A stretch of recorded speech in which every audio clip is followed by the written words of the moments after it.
మన దైనందిన జీవితంలో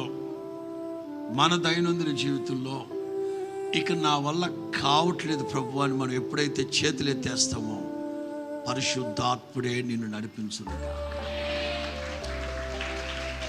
ఆ స్థితిలోకి వెళ్ళిపోవాలి. మనం కూడా మన స్వశక్తి మీద ఆధారపడినంతసేపు పరిశుద్ధాత్ముడు కార్యాలు చేయడు. ఎప్పుడైతే నాకేం తెలుసు ప్రభు,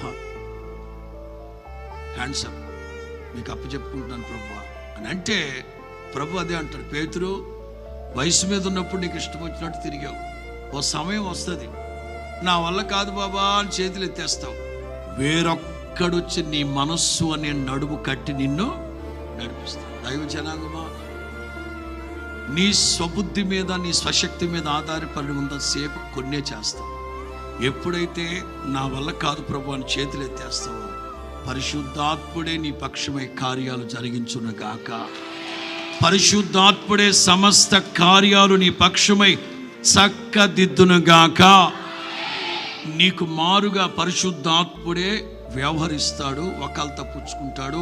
ఇంకో మాటగా చెప్పాలంటే ఇన్వాల్వ్ అవుతారు, ఇంటర్ఫీర్ అవుతారు, కలుగు చేసుకుంటాడు.